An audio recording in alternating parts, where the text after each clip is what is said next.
నాకెప్పుడూ ఒకటి అనిపించిద్ది.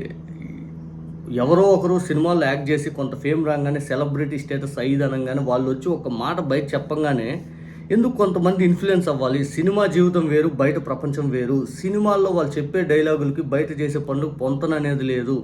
వాళ్ళు ఒక డెమి గాడ్స్‌లా ఫీల్ అయిపోతారు తప్పితే ప్రజా సమస్యలు వాళ్ళకి తెలీదు. ప్రజల గురించి ఏమనాలో తెలీదు. స్వలాభం కోసమే మాట్లాడతారు.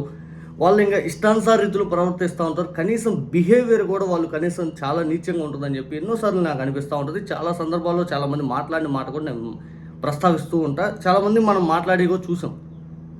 ఇక సినిమా ఇండస్ట్రీలో ఒక దారుణమైన సంఘటన, ఒక రకంగా చెప్పాలనుకుంటే ఇటువంటి సంఘటన బహుశా బయట గాని జరిగితే అసలు ఆత్మాభిమానంతో సగం మంది అల్లాడిపోతూ ఉంటాం. సినిమా ఇండస్ట్రీలో అవకాశాల కోసం మేము గొప్పలం అవ్వాలా, ఆ సినిమా ఇండస్ట్రీ కళమ్మ తల్లి మీద ప్రేమతోటి నేను కూడా ముందుకెళ్ళాలి, ఖచ్చితంగా నేను బాగుపడాలని కసితోటి అక్కడ అవమానాలు, బాధలు, చివాట్లు, చిత్కారాలు, కాళ్ళేళ్ళ పట్టాలు ఇవన్నీ అక్కడ జరుగుతుందంటే కేవలం వాళ్ళలో ఉన్న కళ బయటపడి వాళ్ళ పేరు ప్రఖ్యాతలు సంపాదించుకోవాలనే ఆలోచనతోటి. కానీ ఇంత నీచమైన ఘటన నిజంగా ఇప్పుడు ఎవరో కదా అన్నది బండ్ల గణేష్. ఇతను బానిసత్వంలో పీక్ లెవెల్లో ఉంటాడు. కానీ ఇతను కూడా ఏదైతే ఇప్పుడు అనుభవించేది ఇప్పుడు వాళ్ళని ప్రైజ్ చేసుకుంటూ ముందుకెళ్తూ ఉంటారు చూడండి కొంతమంది ఎక్కడికి వెళ్ళిన పొగర్తులు. కానీ ఇతను గతంలో జరిగినటువంటి ఘటన ఇప్పుడు ప్రస్తావించాడు, ఒకసారి చూడండి. ఇంకో పెద్ద మనిషి బాగోదు చెప్తే ఊరికే కూర్చున్నాను. అది నా జీవితంలో ఒక అద్భుతమైన టర్న్ అన్న, అద్భుతమైన టర్న్. నాకు పని ఉండేది కదా, వెళ్ళి కూర్చోవటం ఉండేది. కానీ ఆయన చాలా మంచివాడే, చాలా అద్భుతమైన వ్యక్తి. నాకు ఆయన చాలా సాయం కూడా చేశాడు. ఆయన కోపం నాకు వరం అయింది. ఎందుకు మరి ఏ టెక్షన్లో ఉన్నాడేంటో ఊరికి అట్లా కూర్చొని ఉన్నా. ఆ రోజు బాగా గుర్తు నాకు, సౌందర్య చనిపోయింది హెలికాప్టర్ యాక్సిడెంట్లో. నేను ఇంకో యాక్టర్ ఇద్దరం కూర్చోను. సాయంత్రం వెళ్ళి కూర్చుంటే నేను ఊరికి మామూలు కూర్చోరా, నేను సార్ అని మనకు అలవాటు కదా, చూపు చూసుకొని పెట్టాడు. నేను సంబంధం లేకుండా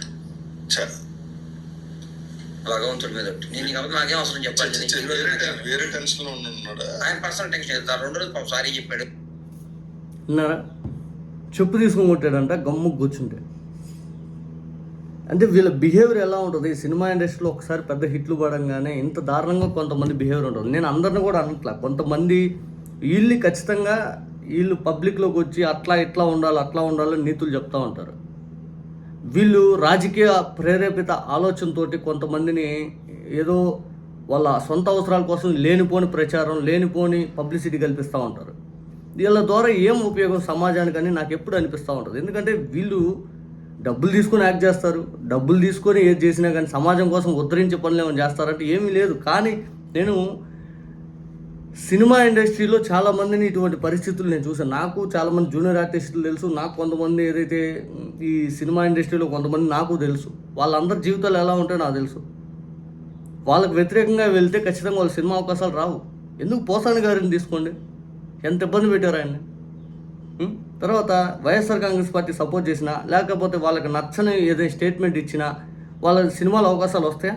ఎంత టాలెంట్ ఉన్నా కూడా. పోసాని గారు 100 సినిమాలు రాశారు, 500 సినిమాలు యాక్ట్ చేశాడు.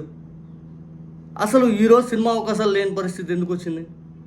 ఈరోజు సినిమా రైటర్గా ఆయనకు లేని అవకాశాలు ఎందుకు వచ్చింది?